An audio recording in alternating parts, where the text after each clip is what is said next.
இன்னல் ஹம்தலில்லாஹ் நஹ்மதுஹு வ நஸ்தஈனுஹு வ நஸ்தக்ஃபிருஹு வ நுமினு பிஹி வ நதவக்கலு அலைஹி வ நஊது பில்லாஹி மின் ஷுரூரி அன்ஃபுஸினா வ மின் ஸய்யிஆத்தி அஅமாலினா மை யஹ்திஹில்லாஹு ஃபலா முதில்ல லஹு வ மை யுதில்லுஹு ஃபலா ஹாதிய லஹு அஷ்ஹது அல்லா இலாஹ இல்லல்லாஹு வஹ்தஹு லா ஷரீக லஹு வ அஷ்ஹது அன்ன முஹம்மதன் அப்துஹு வ ரசூலுஹு அம்மா பஅத்.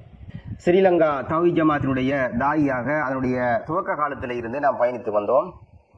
இப்போது ஜமாத்தை விட்டும் ஜமாத்தினுடைய அடிப்படை உறுப்பினரில் இருந்தும் நீக்கியதாக கடிதத்தை அனுப்பியிருந்தார்கள்.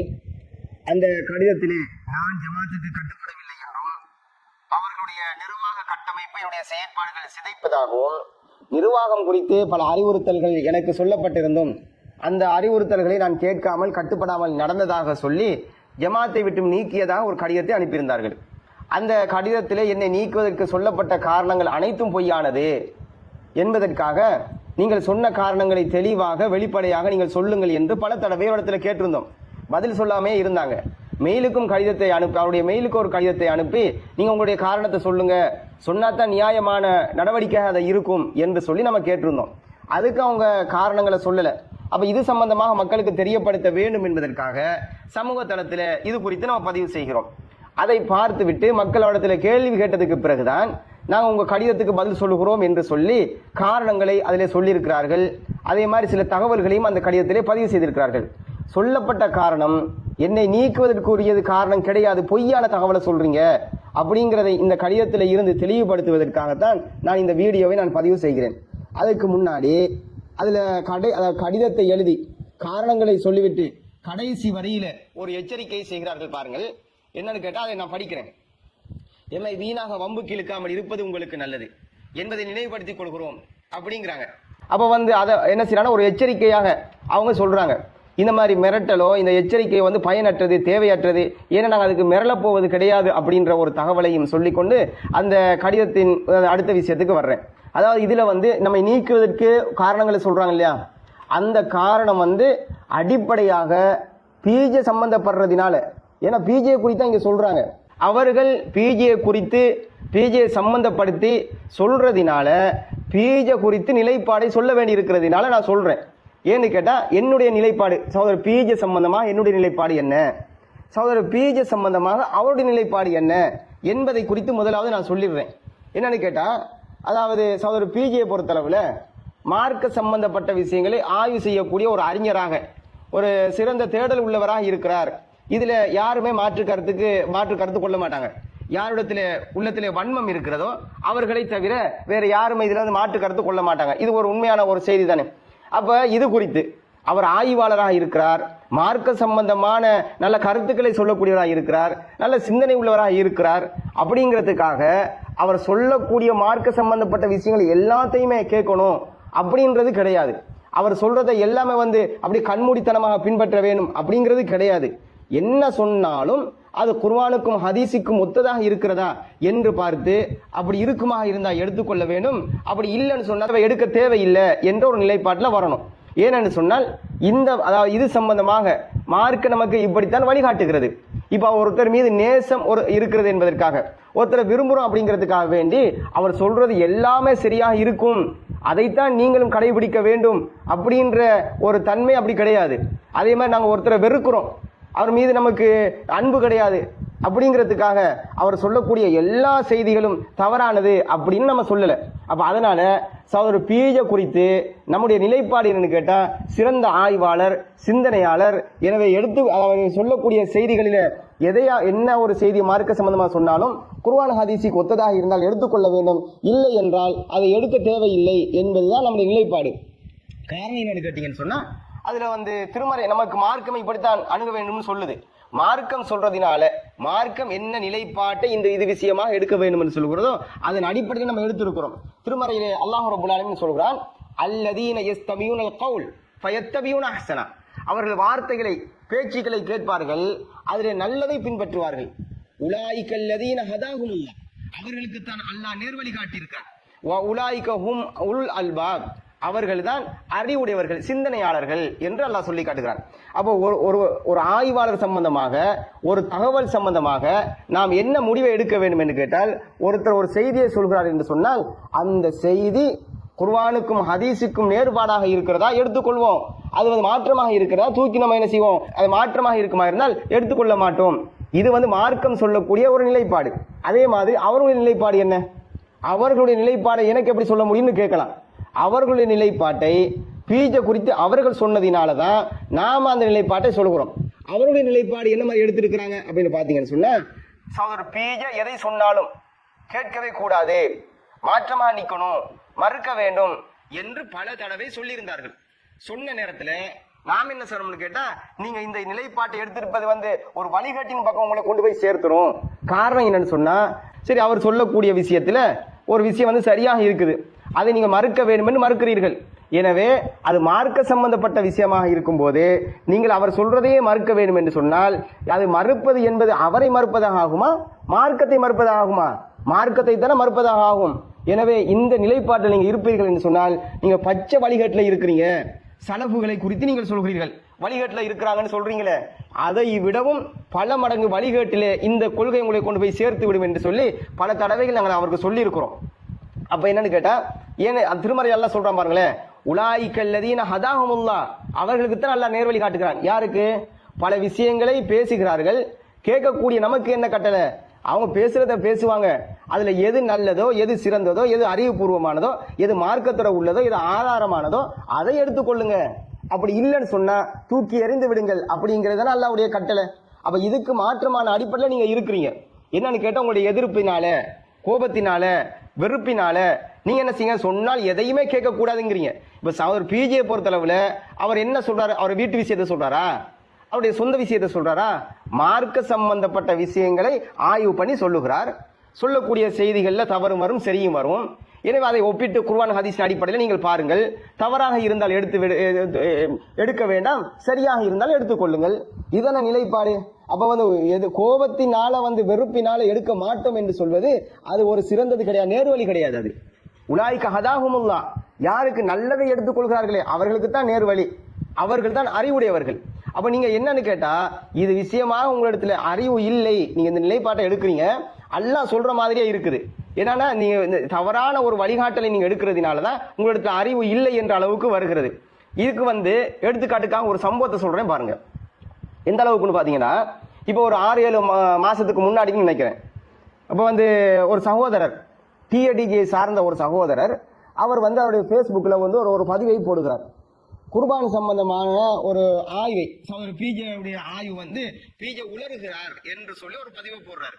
அப்ப இந்த ஒரு பதிவுக்கு நான் கமெண்ட் போடுறேன், நீங்க வந்து ஆதாரத்தை காட்டி உலர்வதாக நீங்கள் சொல்லுங்கள், இல்லை என்றால் மக்கள் நீங்கள் உலர்வதாக எடுத்துக்கொள்வார்கள்.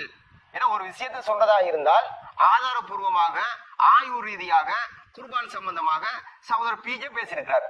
அப்ப நீங்க ஒரு வரியில் என்ன செய்றீங்க, இது வந்து உலருதலைங்கிறீங்க. இது வந்து ஏற்றுக்கொள்ள முடியுமா? ஏற்றுக்கொள்ள முடியாது. அப்ப வந்து நீங்க என்ன சொல்லணும், அறிவுபூர்வமாக ஆய்வு ரீதியாக அதை மறுத்துட்டு நீங்க உலருகிறார் என்று சொல்லணும். அப்ப நீங்க அப்படி சொல்லல. அப்ப நீங்க ஆதாரத்தை காட்டி நீங்க சொல்லுங்க என்று சொல்லி நம்ம வந்து என்ன செய்யறோம், 2 வரியில ஒரு பதிவை போடுகிறோம். போட்டு அடுத்த 1 மணி நேரம் கூட ஆகல, தலைவர் என்ன செய்யறாரு, கோல் அடிச்சுட்டு நமக்கு என்ன செய்யறாரு, கடுமையான ஒரு துணியோடு வந்து எச்சரிக்கை செய்யறாரு. நீங்க எப்படி பதிவு செய்யுங்க, என்ன நடந்ததுன்னு நீங்க எப்படி பதிவு செய்யுங்க அப்படின்னு கேட்கிறாரு. என்ன நடந்த, என்ன விஷயம் அப்படின்னு கேட்டா, இந்த மாதிரி நீங்க பதிவு செஞ்சிருக்கிறீங்க அப்படின்னு கேட்கிறாரு. என்ன பதிவு செஞ்சிருக்கிறேன், நீங்க ஜமாத்துக்கு எதிரான கருத்தை பதிவு செஞ்சிருக்கிறீங்க, ஆதாரத்தை நீங்கள் காட்டி பேசுங்க அப்படின்னு சொன்னதுக்கு ஜமாத்துக்கு எதிரான கருத்தான். நான் ஜமாத்துக்கு எதிரான கருத்துன்றீங்க, என்ன ஜமாத்துக்கு எதிரான கருத்து அப்படின்னு கேட்டா, நீங்க இந்த மாதிரி நீங்க பதிவு செஞ்சிருக்கிறீங்களே அப்படின்னு, அது ஜமாத்துக்கு எதிரான கருத்தா? ஆதாரத்தை காட்டி பேசுங்களேன்னு தானே நான் சொல்லியிருக்கிறேன். அது ஜமாத்துக்கு நான் வந்து கருத்தை நான் எங்க சொல்லியிருக்கிறேன் என்று கேட்கிறேன். இல்ல நீங்க பிஜேக்கு சார்பா பேசுறீங்க, பிஜே எதிர்த்து நிக்கணும், பிஜேக்கு வந்து வக்காலத்து வாங்கக்கூடாது. நான் சொல்றேன், வக்காலத்து வாங்குறது அவரை வந்து எதிர்க்கிறதுங்கிறது சொந்த விஷயத்திலேயா இருக்குது? மார்க்க சம்பந்தப்பட்ட விஷயத்தை பேசும்போது என்ன அவருக்கு சார்ந்து நிற்கிறது? அவரோட விஷயம் சொந்த விஷயமா பேசுறாரு. மார்க்க சம்பந்தப்பட்ட ஆய்வுடைய முடிவை சொல்கிறார், அதை நாம சரி காண்கிறோம். அவ சரி கண்டால் அது அவருக்கு ஆதரவாக நிற்கிறதா?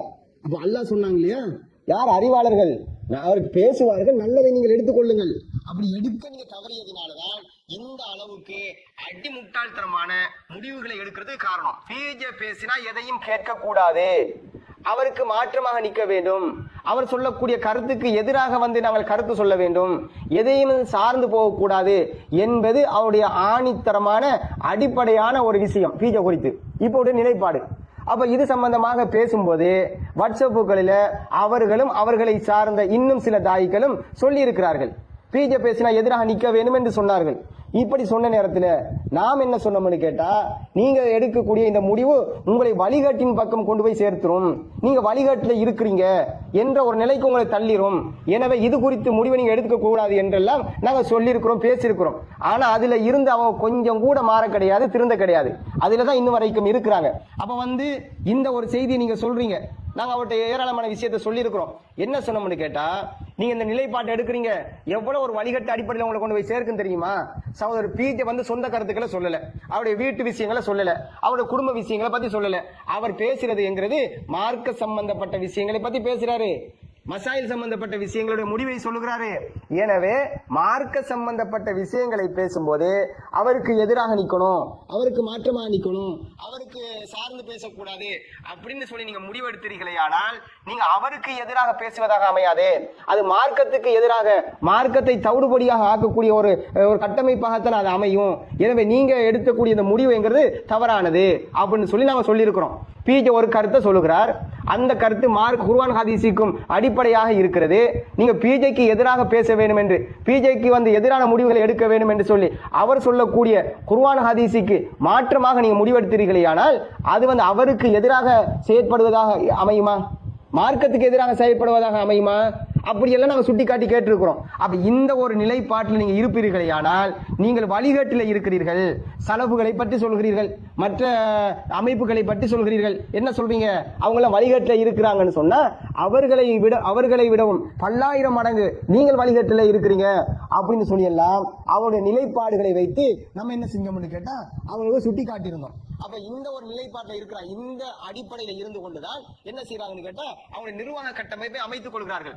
அல்லாஹ் சொல்றான் பாருங்க, அந்த வசனத்துல சொன்னானே, அவங்க பேச்சுக்களை கேட்பார்கள், அதில் நல்லதை பின்பற்றுவார்கள் என்று சொன்னா சொல்லிட்டு உலாயிக்க ஹதாஹுமுல்லாஹ், அவர்கள் தான் நேர்வழி பெற்றவர்கள் என்று சொன்னானே, அதுக்கு மாற்றம் இந்த குர்ஆன் வசனத்துக்கு மாற்றமாக அவர்கள் முடிவு எடுத்ததினால அவங்க வழிகேட்டின் அடிப்படையில் விளிம்பில இருக்கிறாங்க அப்படிங்கிறது தெளிவாகிறது.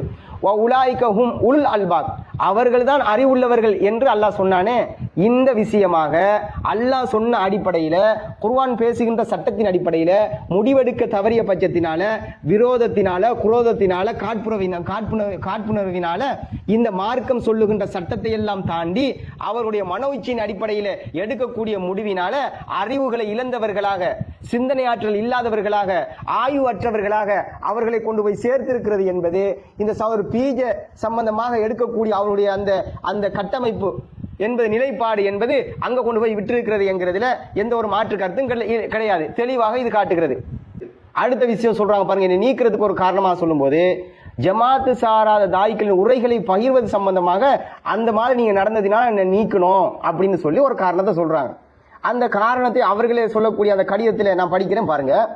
ஜமாத்தின் ஆரம்ப காலத்தில் இருந்து கடைபிடித்து வரும் முக்கிய நிலைப்பாடு, எனது ஜமாத்து சாராதவர்கள் மற்றும் கொள்கைக்கு எதிரானவர்களின் பயான்களை நாம் பகிர மாட்டோம். இது அவருடைய ஜமாத்துடைய நிலைப்பாடு. அதாவது ஜமாத்துக்கு எதிராக ஜமாத்து சாராத தாய்களா இருப்பார்களா இருந்தால் நம்ம சமூக தளத்தில் அவர்களுடைய வீடியோக்களை பகிரக்கூடாது என்பது ஜமாத்துடைய நிலைப்பாடு. இந்த நிலைப்பாடு இருந்தா சரி, இது நிலைப்பாடுன்னு சொல்றாங்க. ஜமாத்துடைய நிலைப்பாடு கிடையாது இது. ஆனா என்னன்னு கேட்டா அவங்க ஆரம்ப காலத்துல இருந்து கடைபிடிச்சிட்டு வர்றாங்க. ஏன்னா அவங்க ஆரம்ப காலத்துல இருந்து கடைபிடிச்சிட்டு வந்தாங்கன்னா எதையுமே விட மாட்டாங்க. அதுல தவறு வராது. தவறு இருந்தாலும் நாங்க முன்னைய காலத்துல கடைபிடிச்சிட்டு வந்தோம், இது எங்க ஆரம்ப காலத்துல நிலைப்பாடு, நாங்க அப்படித்தான் இருப்போம் அப்படிங்கறதுதான் அவங்களுடைய கொள்கை. அப்ப அதனால இந்த செய்தி அப்படிங்கிறது ஜமாத்துடைய நிலைப்பாடு கிடையாது, ஜமாத்துடைய பைலவுல இல்லாமல் தான் இருக்கிறது. ஏன்னா அப்படித்தான் சொல்றாங்க, ஆரம்ப காலத்து நிலைப்பாடு அப்படின்னு. அப்ப ஆரம்ப காலத்தில் இருந்து கடைபிடித்த வந்த விஷயமா இருக்கிறதுனால இது ஜமாத்துடைய அந்த பைலோவில் இல்லாமல் இருக்கும். சரி, எது எப்படியோ பைலோவில் இருக்கோ இல்லையோ, அல்லது ஆரம்ப காலத்துடைய அவன் நிலைப்பாடு ஏதாக வச்சுக்கிட்டோம். ஆனா அதே நேரத்தில் இது நியாயமா இருக்கணுமே. நீங்க சொன்ன காரணம் நியாயமானதான்னு கேட்டா நியாயம் கிடையாது. நீங்க என்னன்னு கேட்டா உங்களுக்கு அந்த தனிப்பட்ட அந்த நபரின் மீது கொண்ட அந்த எதிர்ப்பு தான் உங்களை இந்த நிலைக்கு ஆளாக்குறது.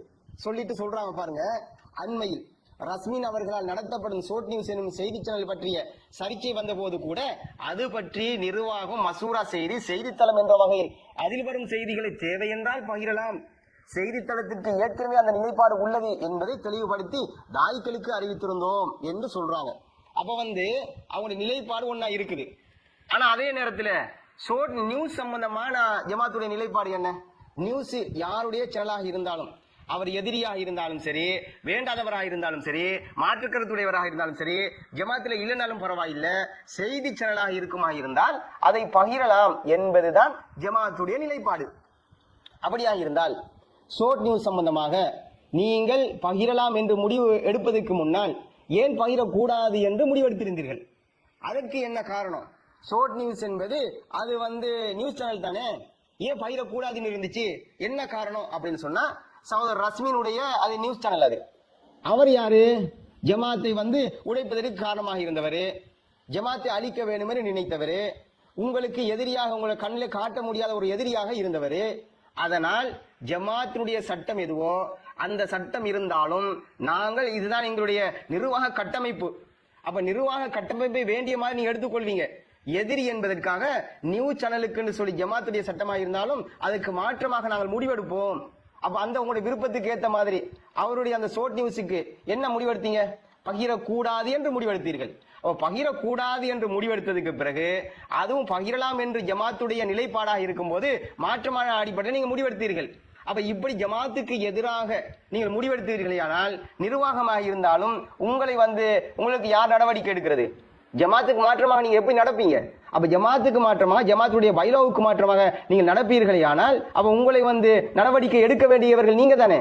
எங்களுக்கு நீங்கள் நடவடிக்கை அறிவதற்கு முன்னாடி உங்களுக்கு முதல்ல நடவடிக்கை எடுக்க வேண்டும் அப்படிங்கறத நம்ம இங்க பதிவு செய்யறோம். அப்ப இது விஷயமாக அடுத்தது என்ன செய்றீங்க? அவர் எதிரி கோபம் அப்படிங்கிறதுக்காக வேண்டி ஜமாத்துடைய நிலைப்பாடு நியூஸ் சம்பந்தமாக இருக்குமா இருந்தால் பகிரலாம் என்று இருக்கும்போது கூட அதை என்ன செய்றீங்கன்னு கேட்டா, நீங்க பகிரக்கூடாது என்று இருந்தீங்க. பிறகு என்னன்னு கேட்டா பகிரலாம் என்று சொல்லி என்ன வந்துச்சான்? சர்ச்சை வந்தது போல, சர்ச்சை வந்துச்சான். ஏன் இவ்வளவு பொய்ய சொல்றீங்க? பகிரலாமா பகிரக்கூடாது என்ற ஏதாவது சர்ச்சை வந்துச்சா? ஷோர்ட் நியூஸை ஏன் பகிரக்கூடாது என்று சொல்றீங்க? ஏன்னா ஜமாத்துல அந்த சட்டம் கிடையாது. செய்தி சேனல் பகிரலாம் என்று இருக்கும்போது நீங்க இப்படி பகிரக்கூடாது என்று சட்டம் போட்டுருக்கீங்க. இப்படி எல்லாம் சர்ச்சை கிளம்பிச்சா? யாரும் சர்ச்சை பண்ணல. அப்ப சர்ச்சை வந்ததுன்னு சொல்லி சும்மா பொய்ய சொல்றீங்க. சர்ச்சையில வர கிடையாது. என்ன நடந்துச்சுன்னு கேட்டா, அதாவது ஷோர்ட் நியூஸ் உடைய உங்களுடைய அந்த விரோதத்தின் சட்டத்தின் அடிப்படையில் இருந்ததை ஏன் நீக்குறீங்க? அவர் இப்போ உங்களுடைய நண்பனாக மாறுகிறார். நண்பனாக மாறுறதுக்கு காரணம் என்ன என்று பார்த்தா, அதுக்கு காரணம் அவங்கள சொல்றாங்க. ரஸ்மின் அவர்கள் தலைமையத்துக்கு அவர்களை நிர்வாகங்களை சந்தித்து பீஜ குறித்து சொல்கிறார். என்ன சொல்கிறார்னு பாத்தீங்கன்னா, அவர் தவறு தான் செஞ்சாரு, குற்றம் தான் செய்தாரு, எனவே அதனால நான் அவருடைய வீடியோக்களை நான் பகிர்வது கிடையாது அப்படின்னு சொல்லி இன்டைரக்டா ஒத்துக்கொண்டாராம். ரஸ்மின் தலைமையத்துக்கு பீஜ தவறு செய்தார் என்பதை இன்டைரக்டா ஒத்துக்கொண்டதினால நம்ம அவருடைய நியூஸ் சேனலை ஷேர் பண்ணலாம் அப்படிங்கிறீங்க. அடுத்த காரணம் என்ன? அவர் சிடிஜேயில் இருந்தார். சிடிஜே குறித்து அவருடைய நிலைப்பாடு அப்போது ஆதரித்தவராக இருந்தார். இப்போது சிடிஜே குறித்து அவர் எதிர்க்கிறார், சிடிஜேயோட எதிரியாக இருக்கிறார். ஏன்னா சிடிஜே அது நமக்கும் எதிரி, அவரும் எதிர்க்கிறதுனால ஷோர்ட் நியூஸை நீங்க என்ன செய்ய பகிரலாம் அப்படின்னு சொல்லி அவங்க ஒரு ஆடியோ கிளிப்பை போட்டிருந்தாங்க. அப்ப அவங்களுடைய நிலைப்பாடு என்ன? இதுல ஷோர்ட் நியூஸ் சம்பந்தமாக அவங்க நிலைப்பாடு என்னன்னு பாத்தீங்கன்னு சொன்னா, இப்ப பகிரலாம் அப்படிங்கிறது தான். அப்ப இந்த ஒரு நிலைப்பாடு எடுப்பதுக்கு காரணம் என்ன? முழுக்க முழுக்க பீஜ மீது கொண்ட அந்த எதிர்ப்பு தானே உங்களுக்கு காரணம். இந்த மாதிரி சொன்ன உடனே நம்ம கடிதத்தை எழுதி அவங்களுக்கு அனுப்பி கேட்கிறோம், நீங்க இந்த ஷோர்ட் நியூஸ் சம்பந்தமாக எடுத்த முடிவு தவறானது, நீங்க எப்படி எடுப்பீங்க? அதாவது ஏதாவது ஒரு முடிவெடுக்க வேண்டும் சொன்னால் செயற்குழுவை கூட்டணும், பொதுக்குழுவை கூட்டணும், யார்கிட்டையுமே கேட்காம உங்க சுய இஷ்டத்தின் அடிப்படையில் இது மாதிரி நீங்க முடிவெடுக்கலாமா, எப்படி எடுத்தீங்க அப்படின்னு கேட்கிறோம். அதுக்கு அவர் சொல்றாரு, இல்ல, அதாவது அந்த கடிதத்துக்கு பதில் சொல்லல, நேரடியாக கோல் பண்ணி என்ன செய்யறான்னு கேட்டா காரணத்தை சொல்றாரு. என்னன்னு கேட்டா, அதாவது வெள்ள நிவாரண சம்பந்தமாக அவர்கள் மக்களிடத்துல வசூல் ஒரு அறிவிப்பை அறிவித்திருந்தார்கள். அந்த செய்திய எஸ்எல்டி தளத்துல போட்டா வியூவர்ஸ் குறைவா இருக்கிறாங்க, அதை பார்க்கிறவர்கள் குறைவாக இருக்கிறார்கள், வசூல் குறைவாக வருகிறது. எனவே ரஸ்மினுடைய அந்த ஷோர்ட் நியூஸ்ல அதை போட்டதுக்கு பிறகுதான் அது என்ன செய்ய அதிகமா வியூவர்ஸ் இருக்கிறதுனால நிறைய பேர் வசூல் தந்தாங்க, அதனால ஷேர் பண்ண சொன்னோம் அப்படின்னு நீங்க சொன்னீங்க. அப்ப நம்ம என்ன சொன்னோம்னு கேட்டா, இது காசிக்காக வேண்டி செய்ய வேண்டி இருக்குது. மார்க்க சம்பந்தப்பட்ட விஷயங்களில் அதை நீங்க என்ன செய்ய, மார்க்க சம்பந்தப்பட்ட விஷயங்களை ஷேர் பண்ண கூடாதுங்கிறீங்க. அப்ப இது காசிக்காக வேண்டி ஷேர் பண்ணலாம்னு சொல்றீங்களே அப்படின்னு சொல்லி நாங்க இதை ஏற்றுக்கொள்ளல, விமர்சனம் செஞ்சிட்டு இருந்தோம். எவ்வளவு பெரிய ஒரு எதிரியாக இருந்தாலும், எவ்வளவு பெரிய ஒரு துரோகியா இருந்தாலும், ஜமாத்துக்கு எப்படிப்பட்ட ஒரு துரோகம் செய்தாலும் அவர் பிஜே எதிர்த்து விட்டால் உற்ற நண்பன். அதே நேரத்தில் பிஜே சொல்றதை சரி காண்றோம், நியாயம் காண்றோம் அப்படின்னு இருக்குமாக இருந்தால் எவ்வளவு நண்பனாக இருந்தாலும் அவர் உங்களுடைய எதிரியாக மாறுகிறார். அப்ப எப்படிப்பட்ட ஒரு நிலைப்பாடுன்னு பாருங்களேன். அதாவது எந்த அளவுக்கு போய் நிற்கிறார்கள் அப்படிங்கிறத பாருங்க. மார்க்கம் சொல்லக்கூடிய வழிமுறைகளை தாண்டி விட்டால் அவர்களுக்கு நேர்வழி கிடைக்காது என்பதற்கு இது ஒரு அடிப்படையான ஒரு ஆதாரம். ஏன்னா எல்லாத்துலேயும் அவர் சம்பந்தப்படுத்தி தான் நம்ம நீக்கிறதுக்குரிய ஒரு காரணமாக இருக்குதே தவிர நீங்க சொல்லக்கூடிய காரணம் இல்லை. என்ன சொல்றீங்கன்னு பார்த்தீங்கன்னா, பிஜேவுக்கு நடவடிக்கை எடுத்த போது நீங்கள் இதோ ஜமாத்தில் தான் தாயியாக இருந்தீர்கள், இவ்வளவு காலம் வரைக்கும் அவரின் பாலியல் குற்றச்சாட்டை ஏற்றுக்கொண்டுதான் இருந்தீர்கள் என்று சொல்றாங்க. அதாவது நாங்களும் அவர்கள் என்ன நிலைப்பாட்டில் இருந்தார்களோ அதே நிலைப்பாட்டிலே தான் இருக்கிறோம் என்று நினைத்திருக்கிறார்கள். ஜமாத்தில் எவ்வளவு காலம் பயணிச்சா அப்படித்தான் இருக்க வேண்டும் என்றா இருக்குது. அப்ப இவங்க என்ன நினைக்கிறாங்கன்னு கேட்டா, அவர்கள் என்ன மாதிரியான அறிவிலித்தனமான அந்த கொள்கையோட நிர்வாக கட்டமைப்போட இருக்கிறார்களோ அது மாதிரி தான் ஜமாத்தில் இருக்கக்கூடியவர்கள் எல்லாரும் அப்படித்தான் இருக்கிறாங்கன்னு நினைச்சிட்டாங்க. நாங்களும் அப்படித்தான் இருந்தோம்னு நினைக்கிறாங்க. அப்படிலாம் இருக்க இல்லைன்றது தெரியும். ஆனா அப்படி சும்மா பதிய வைக்கணுமே, மக்களை படைமாற்றம் செய்யறதுக்காக இதை நாங்களும் அவர்களை போன்றுதான் இருந்தோம் என்று பதிய வைக்கணும். நாங்க அப்படி இல்லையே, நாங்க அப்படி இருந்தா தான் நீங்க நடவடிக்கை எடுப்பீங்களா? இந்த மாதிரி நாங்க இருக்கல. ஏன்னு சொன்னா இன்டைரக்டா ஒத்துக்கொண்டவரையே நண்பராக்கி இருக்கிறீங்க. எந்த அளவுக்கு உங்களுடைய எதிரியாக இருந்தவர், ஜமாத்துக்கு எதிராக இருந்தவர், ஜமாத்தை அழிக்க வேண்டும் என்று நினைத்தவர் என்று சொன்ன நீங்க இப்ப அவர் பிஜேயை குற்றம் செய்தார் என்று இன்டைரக்டா ஒத்துக்கொண்டவரை நீங்க என்ன செய்றீங்க, நண்பராக எடுத்துக்கொள்றீங்க. மார்க்க சம்பந்தப்பட்ட மசாயில்களை உங்களை நம்பி எப்படி நாங்க தீர்ப்புக்கு வர முடியும்? அப்போ எங்க ஒரு விஷயத்தை எப்படி உங்கள்கிட்ட கொண்டு வர முடியும்? என்ன நீங்க பாப்பீங்க? மார்க்க சம்பந்தப்பட்ட மசாயில் இருக்குதா? இது சம்பந்தமா குர்ஆன் ஹதீஸில் தேடுவீர்களா, அல்லது அவர் பிஜே என்ன பேசியிருக்காருன்னு தேடுவீங்களா? பிஜே என்ன பேசியிருக்கிறான்னு தேடி அவர் சொல்லக்கூடிய கருத்தை நீங்க பார்த்துட்டு ஒரு தீர்ப்பு எடுக்க வேண்டுமா இருந்தா, பிஜே என்ன சொல்லியிருக்காரு, இந்த மாதிரி சொல்லியிருக்காரு, அப்ப அதுக்கு மாற்றமா என்ன வேலை சொல்லணும், அதெல்லாம் விட்டடிக்க வேண்டியது. விட்டடிச்சிட்டு உங்கள்கிட்ட பதில் கேட்டால் தவறாக பேசியிருக்கிறீங்க, இது மார்க்கத்துக்கு குர்ஆனுக்கு ஹதீஸுக்கு மாற்றமானது என்று உங்களிடத்துல ஒரு மார்க்க சம்பந்தப்பட்ட விஷயங்களை கொண்டு வந்தா அதுக்கு என்ன செய்ய மாட்டீங்க, பதில் சொல்ல மாட்டீங்க. அப்ப பதில் சொல்லாத அளவுக்கு நீங்க என்ன செஞ்சுறீங்கன்னு சொன்னா உங்களுடைய அந்த நிலைப்பாடு அமைந்து இருக்கிறது. அப்ப இந்த மாதிரி நீங்க பதிய வைக்கிறீங்களே, இவ்வளவு காலம் வரைக்கும் அவரோட பாலியல் குற்றச்சாட்டை ஒத்துக்கொண்டு தான் இருந்தேன்னு சொல்லி நீங்கள் இந்த பதிய வைக்கிறீங்களே. அதாவது ஒரு பிஜே சம்பந்தம், நாங்கள் ஒரு மார்க்க சம்பந்தப்பட்ட விஷயத்தை கொண்டு வர்றோம், அது சம்பந்தமா நம்ம பேசுறோம். பேசும்போது ஏன் நீங்க ஒரு பிஜே உடைய குறைய கழுவுறீங்க? ஏன் அவரை பற்றி நீங்கள் பேசுறீங்க? இது சம்பந்தமே இல்லையே. மார்க்க சம்பந்தப்பட்ட விஷயங்களை கொண்டு வந்தால் ஆய்வுபூர்வமாக அறிவுபூர்வமாக நீங்கள் இதுக்கு பதில் சொல்லுங்கள். ஜமாத்தின் கருத்துன்னு சொல்றீங்க, ஜமாத்து கருத்து மார்க்கத்துக்கு மாற்றமா இருக்குது என்றெல்லாம் உங்களிடத்தில் சொல்லும் போது நீங்க என்ன செய்வீங்கன்னா அந்த வன்மத்தை தான் கக்குவீங்க. அப்போ இது சம்பந்தமா உங்கள்கிட்ட எத்தனை தடவை நாங்கள் சொல்லியிருக்கிறோம், குர்ஆன் வசனத்தை சொல்லி ஹதீசுகளை சொல்லி இது நீங்கள் தனிப்பட்ட நபரை குறை சொல்லாதீங்க, அவரை பற்றி நீங்க பேசாதீங்க, அவர் சம்பந்தமே இல்லை, மார்க்க சம்பந்தப்பட்ட முடிவுகளை சொல்லுங்க என்று சொல்லி பல தடவைகள் உங்களுக்கு சொல்லியும் உங்களுக்கு ஏறப்போவதே கிடையாது. இன்னுமே தரக்குறைவாகத்தான் பேசுனீங்களே தவிர, வீம்புக்கு தான் பேசுனீங்களே தவிர, உங்களோடு இருக்கக்கூடிய தாய்க்களும் அதில் சேர்ந்து கொள்ளக்கூடிய நிறைய பேர் அப்படித்தான் இருக்கிறாங்க. அப்ப அவர்களும் அந்த அளவுக்கு ஊட்டப்பட்டிருக்கிறார்கள், ஒரு சரியான அடிப்படையில் சிந்தனையற்றவர்களாக இருக்கிறாங்க. அப்ப இந்த ஒரு நிலைப்பாட்டில் இருக்கிறது என்பது ஒரு தவறானது.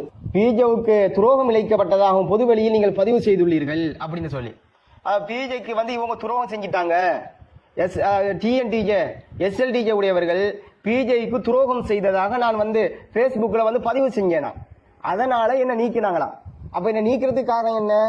பிஜே சம்பந்தமாக எது சொன்னாலும் அவர் ஜமாத்திலே இருப்பதற்கு தகுதி அற்றவர், இதுதான் உங்களுடைய நிர்வாக கட்டமைப்பு, ஜமாத்தில் எழுதப்படாத பைலோ இப்ப மாறி இருக்கிறது என்பது நீங்க உங்களுடைய கடிதத்தில் காட்டிக்கிட்டே இருக்கிறீங்க. அப்ப பிஜேவுக்கு துரோகம் இழைக்கப்பட்டதாக நான் எழுதினேனா? அப்ப என்னன்னு பாத்தீங்கன்னா அவங்க சரியான அடிப்படையில மார்க்கத்தின் அடிப்படையில அவர்கள் இது விஷயமாக நிலைப்பாடு எடுக்காததினாலதான் இப்படியான அடிமுட்டாள்தனமாக யோசிக்கிறாங்க. நான் என்ன எழுதினேன், நான் எழுதின விஷயத்த நீங்க பாருங்க. அதாவது என்னன்னு கேட்டா, இலங்கையை சார்ந்த 2 சகோதரர்கள் சகோதரர் பிஜியை சந்தித்து அந்த சந்தித்த போட்டோவை பேஸ்புக்ல போடுறாங்க. அந்த போட்டோவுக்கு நான் போடக்கூடிய கமெண்ட்டை பாருங்க. நான் எழுதியிருக்கிறேன், என்ன எழுதினேன்னு சொன்னா சகோதரர் பிஜியை சிறப்பித்து எழுதின மாதிரி தான். என்ன எழுதின சகோதரர் பிஜே அதுல என்னுடைய நான் என்ன எழுதியிருக்கிறேன் அப்படின்னு பாருங்க. எதிர்ப்புகளின் இருண்ட மேகங்களை பிளந்து அவப்பெயர்களின் கொந்தளிக்கும் அலைகளை கடந்து உண்மையை தன் நெஞ்சில் சுமந்து துரோகங்கள் பெருக்கெடுத்த ஆற்றிலும் மூழ்காமல் கடந்து அசைக்க முடியாத ஆளுமையை சுமந்து கொண்ட அறிஞர் பிஜே அவரை நீங்கள் சந்தித்தது ஒரு காலத்தின் உயிரோடு நிற்கும் வரலாற்றையே என்று அந்த போட்டோவுக்கு நான் கமெண்ட் போட்டேன். இது அவங்க தாங்க முடியவே இல்லை. ஜமாத்தில் இருந்து கொண்டு பிஜே எதிர்த்தா தான் இந்த ஜமாத்தில் இருக்கலாம் அப்படின்ட்டு எங்களுடைய மடமைத்தனமான கட்டமைப்பு இருக்கும்போது நீ எப்படி இதை பதிவு செய்வ? அப்போ அதனால் இந்த மாதிரி நீ எழுதினது பிஜே புகழ்ந்திருக்கிற அப்படிங்கிறதுக்காக வேண்டி கொந்தளிச்சு நடவடிக்கை. பிஜே சொல்லவே கூடாது. ஏன்னா அவ்வளோ எதிர்ப்பும் கோபம் அள்ளுகொலையெல்லாம் வச்சிருக்கிறீங்க உங்களோட மனசில். அப்போ அதனால் இந்த மாதிரி எழுதினது நமக்கு நடவடிக்கை. சரி, நான் எழுதியிருக்கிறேன். இது என்னென்னு பார்த்தீங்கன்னா, துரோகம் பெருக்கெடுத்த ஆற்றிலும் மூழ்காமல் கடந்து அசைக்க முடியாத ஆளுமையை சுமந்து கொண்ட அறிஞர் பிஜே என்று சொன்ன இந்த வார்த்தை தாங்க முடியவே இல்லை அவங்களுக்கு. இந்த எழுத்து நான் பொதுவாக நான் சொல்றேன், இதை எழுதுனதான். ஆனா உங்களை குறித்து நான் எழுதல, டிஎன்டிகே குறித்து எழுதல, நீங்க துரோகம் பண்ணிட்டீங்க என்று சொல்லல. அதாவது அவருக்கு குற்றங்கள் சாட்டப்பட்ட அந்த விஷயத்தின் அடிப்படையில் கூட நான் எழுதல. நான் என்ன எழுதுறேன், சகோதரர் பிஜே உடைய அந்த தௌவா பிரச்சார களம் என்பது பல எதிர்ப்புகளை சந்தித்திருக்கிறார், பல எதிரிகளை சந்தித்திருக்கிறார், துரோகிகளை கடந்து வந்திருக்கிறார், பல அமைப்புகளை அவர் ஆரம்பித்து நடத்தியிருக்கிறார். அப்ப இப்படியெல்லாம் அவரிடத்தில் இருக்கும்போது இப்படியாக அவர் தௌவா களத்தில் சந்தித்திருக்கக்கூடிய ஒரு நபர், அப்ப நல்ல ஒரு சிந்தனையாளர், அவரை குறித்து நான் எழுதுகிறேன் என்று சொன்னால் அதுல உங்களை குறித்து நான் சொல்லல. நீங்க என்ன நினைச்சிட்டீங்கன்னு கேட்டா நம்மை குறித்து தான் சொல்றான்னு நினைச்சிட்டீங்க. இதுல நீங்கள் தான் சம்பந்தப்படுறீங்க, அது வேற. அது துரோகங்கள் பெருக்கெடுத்த ஆற்றில் மூழ்காலம் கடந்துன்னு சொன்னா இதை நான் உங்களை குறித்து சொல்லல. ஆனா இதுல நீங்க படத்தான் செய்றீங்க, அதுல மாற்று கருத்து இல்லை. எனவே நீங்க என்ன நினைச்சிட்டீங்க, நம்மளை குறித்து தான் எழுதுறாங்கன்னு நினைச்சிட்டீங்க. அப்ப அதனால இது உங்களுக்கு தாங்க முடியல. அப்ப என்ன சொல்றோம்னு கேட்டா இதெல்லாம் எதை காட்டுகிறது? நீங்கள் சொல்லக்கூடிய காரணம், நம்மை நடவடிக்கை எடுத்ததுக்குரிய ஒரு காரணம் நீங்கள் சொல்லக்கூடிய காரணம் கிடையாது. உங்களுடைய உள்ளத்துல தனிப்பட்ட ஒருத்தர் மீது வந்த வன்மம் தான் காரணம், அந்த எதிர்ப்பு தான் காரணம், அவர் மீது உண்டான ஒரு குரோதம் தான் காரணம். காழ்ப்புணர்வுகளாம் கண்டதையெல்லாம் சட்டமாக்கி கட்டமைப்பாக்கி நீங்க என்ன செய்றீங்கன்னு கேட்டா நீங்க ஜமாத்தை கொண்டு போறீங்க. இதெல்லாம் மக்களுக்கு தெரியாது. மக்கள் என்ன செய்யறாங்கன்னு கேட்டா உங்களை நம்பி இருக்கிறார்கள், மார்க்கத்தை சொல்லக்கூடியவர்கள், குர்ஆன் ஹதீஸை சொல்லக்கூடியவர்கள் என்ற அடிப்படையில தான் உங்களை கடைபிடிக்கிறார்களே தவிர உங்களுடைய இந்த ஒரு முரட்டுத்தனமான கட்டமைப்பு என்கிறது மக்களுக்கு தெரியாது. இன்ஷா அல்லாஹ் இதை குறித்து நீங்கள் அறிந்து கொண்டீர்களே, ஆனால் இப்படிப்பட்ட நிர்வாக கட்டமைப்போடு ஜமாத்தை நடத்துவீர்கள் என்று சொன்னால் உங்களை அடிமட்ட வழிகாட்டின் பக்கம் கொண்டு போய் சேர்த்து விடுவார்கள். அப்ப இப்படியான நிர்வாகத்தில் இருந்து பாதுகாத்துக் கொண்டு நல்ல ஒரு நிர்வாகத்தை தெரிவு செய்யுங்க. மார்க்கத்தை சொல்லக்கூடிய, மார்க்கத்தை மட்டுமே மக்களுக்கு பிரச்சாரம் செய்யக்கூடிய, இந்த ஒரு சிந்தனைகளோடு மக்களை வழிநடத்தக்கூடிய ஒரு பக்குவமாக ஒழுக்கமுள்ள நல்ல அஹ்லாக்குள்ள நல்ல மாதிரியான நிர்வாகங்களை இந்த மார்க்கம் சொல்லக்கூடிய அமைப்புக்கு தெரிவு செய்ய வேண்டும். இப்படியாக இயக்க வரிகளை கொண்டு, அதாவது ஒரு தனிப்பட்ட நபர்கள் மீது வெறுப்பை கொண்டு ஜமாத்தை நடத்தக்கூடிய நிர்வாகம் என்கிறதை தூக்கி வீசிவிட்டு ஆரோக்கியமான ஒரு நிர்வாகத்தை நீங்கள் தெரிவு செய்ய வேண்டும் என்பதையும் இதில் நாங்கள் கேட்டுக்கொள்கிறோம். இப்படியாக அவர்கள் மூடத்தனமாக கட்டுப்பாடுகளை அமைத்துக் கொண்டு அதற்கு கட்டுப்பட வேண்டும் என்று நம்மளை கட்டுப்படுத்த பார்த்தாங்க. நாங்கள் அதை புறக்கணித்தோம், மறுத்தோம், அது கட்டுப்படலை. அப்போ அதனால தான் நடவடிக்கை எடுத்து ஜமாத்தை விட்டு நீக்கியதாக சொல்கிறார்களே தவிர அவர்கள் சொல்ற மாதிரி நிர்வாக கட்டமைப்பை சிதைத்ததாக சொல்றாங்களே. எது நிர்வாக கட்டமைப்பு? எது முன்னாடி நாங்கள் நிர்வாக கட்டமைப்பை சொன்னோமோ அதுதான் அவருடைய நிர்வாக கட்டமைப்பு. அதைத்தான் நாங்கள் சிதைச்சோமே தவிர ஏதோ மார்க்கத்தை சரியான அடிப்படையில் நிலைநாட்டுவதற்காக ஒரு கட்டமைப்பு வகுத்து அதுக்கு எதிராக நாங்கள் செயல்பட்டு அந்த குர்ஆனையும் ஹதீஸை நிலைநாட்ட விடாமல் சிதைச்ச மாதிரி மக்களுக்கு என்ன செய்யறாங்கன்னு சொன்னால் பதிய வைக்க பார்க்குறாங்க. வெறும் பொய்யான தகவல்களே சொல்ல பார்க்குறாங்க. நிர்வாகம் குறித்து பல அறிவுறுத்தல்கள் நமக்கு சொன்னாங்களாம். என்ன அறிவுறுத்தல் சொன்னீங்க? எதை நீங்கள் கட்டுப்பாடாக போட்டிருக்கிறீர்களோ, எது ஒரு மட்டத்தனமான அறிவிலித்தனமான ஒரு நிலைப்பாடாக நீங்கள் எழுதப்படாத பைலோவாக நீங்கள் வைத்திருக்கிறீர்களோ அதை குறித்து நீங்கள் என்ன சொன்னீங்க? அதுக்கு எதிராக நடந்ததினால, அதுக்கு மாற்றமாக நடந்ததினால, அதை உங்களால் கட்டுப்படுத்த முடியாததினால நீங்கள் கட்டுப்படுத்தத்தான் ஆகணும், நாங்கள் சொல்ற அந்த நிலைப்பாட்டுக்கு நீங்கள் இருக்கணும், இல்லைன்னு சொன்ன ஜமாத்தை விட்டு போக வேண்டும் என்று சொன்னதுதான் நீங்கள் எங்களுக்கு சொன்ன அறிவுறுத்தல். வேற என்ன அறிவுறுத்தல் சொன்னீங்க? உங்களிடத்தில் மார்க்க சம்பந்தப்பட்ட சரியான அடிப்படையில் நிலைப்பாடாக இருக்க வேண்டும். நீங்கள் எங்களுக்கு அறிவுறுத்தல் சொல்றதுக்கு மூடத்தனமான அந்த ஒரு நிலைப்பாட்டை வகுத்துக் கொண்டு எங்களுக்கு அறிவுறுத்தல் சொன்னார்களாம். எனவே இது போன்று அவருடைய கடிதத்தில் இன்னும் பொய்களை கொண்டு குற்றச்சாட்டுகளை சொல்லி வைத்திருக்கிறார்கள்.